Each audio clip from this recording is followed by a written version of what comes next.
I came back home, and my mum said to me, "You're moving to Nigeria." And from that point, to be completely honest with you, only my mother knows how many temper tantrums I threw while leaving India. It was only natural for me to feel anxious and worried about moving to a completely new culture, which I will define as the customs, values, and way of living of a certain group of society. But now that I'm here in Cardiff, and I've traveled through 3 different countries, it actually taught me the importance of recognizing these similarities and differences all of us hold and celebrating our diverse uniqueness. So, when I first moved to Nigeria, I was completely lost because it was so different to what I was usually used to. And it was from some basic things, like my school's atmosphere. I would walk into my school in Nigeria, and my teachers would greet me with extreme enthusiasm and ask me how my day was. Special shout out to my music teacher. And I thought it was extremely sweet. Because back home, things were a bit different.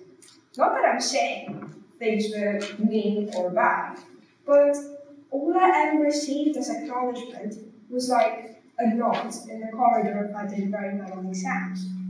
So, this extremely extroverted atmosphere really caught me off guard. And my cluelessness did not stop there. When I moved to Cardiff, I felt like I was back to square one.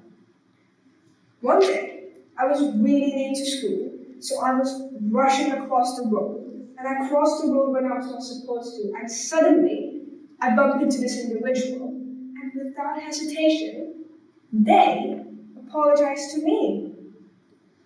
And to this day, I wonder that why did they apologize to me when I was the one at fault?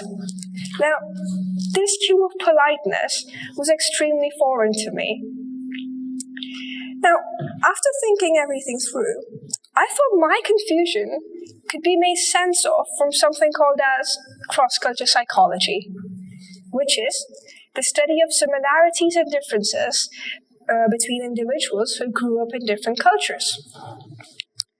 Now, the interaction between me and the individual could be described as this. So, I was looking at the world through my cultural glasses, and they were looking at the world from their cultural glasses. This is what we call emic approach. So, I was perceiving my surroundings through the culture I was used to and from my perception, like from the perception of my own culture. And I'll be honest with you, for me, the individual was extremely weird. Because if I rushed into someone like that back home, trust me, you don't apologize, you fight for your pride. But I'm sure for that individual, I may have been weird or even barbaric given the speed I bumped into them. But it's only natural for us as humans to perceive things in a way that we're used to because it makes us feel comfortable and very safe. And one can never understand a culture in the same perception of somebody who was raised in that certain culture. So sometimes what happens is we are unable to take off these cultural glasses and we start to perceive the world almost in an ethnocentric perception, which simply means is that if we start to keep one's culture as the norm in the society, it has in the past, and it will always leave minorities feeling ostracized. Now, this led me to something called as cultural relativism, which basically means every culture is unique in its own way, and there is no universal standard to measure cultures. Now let me take you back to the 19th century. When in 19th century, India was under the colonial rule of the British, an Anglican chaplain decided to visit a temple in Odisha. And this is the idol that they saw in the temple. It's idol of Jagannath. But this is what the chaplain saw and perceived.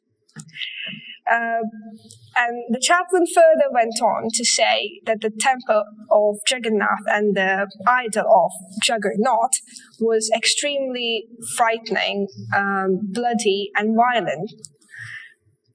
And then later on, you wouldn't believe me, the word Juggernaut was actually added to the Oxford Dictionary, only because somebody couldn't understand a culture from a different perception. So we can never truly integrate in society if we don't completely dismiss our internal biases.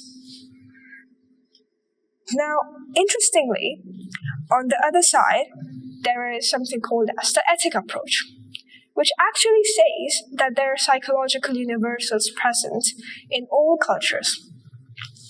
So when I was in Nigeria, I learned that for the funeral of elderly people, people usually dance for their funeral. And that got me really confused, because I was told by my mum that you always have to cry. And later, it was explained to me by my friends that they do it for the happiness and peace of the deceased and celebrate the life that they had lived so far.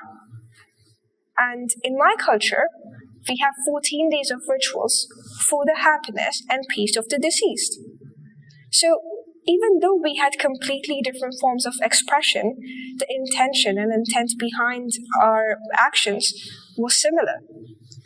So even though I came from a foreign culture, it was not very difficult for me to understand why something is different in another culture, because our intentions were the same. And if you still don't believe me, I have a smart study for you from the WHO.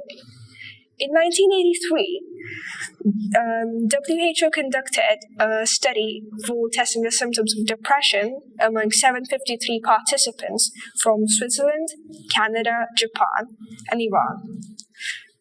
And what they observed was 76% of the participants felt similar intensity of anxiety and worry.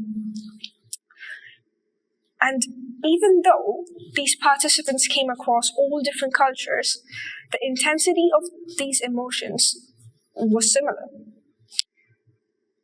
So the message to take is that we cannot judge another culture because it's different when we are all motivated by the same happiness, sadness, and even anger. Consciously or unconsciously, all of us are wearing cultural glasses. But the utmost euphoria we feel when we are happy is similar in all of us. What we have to do is embrace the diversity that naturally exists in today's society. And it is actually way easier than it seems. Firstly, we have to listen to other people and see how our actions or words might impact them and learn from them. Secondly, we need to learn about our histories, not only of our own cultures, but all different cultures across the world. Third, we need to support one another and try to spread the word all the time. And last one is simple. We just need to love each other. Now, if we do that, it won't be very difficult to change that to this.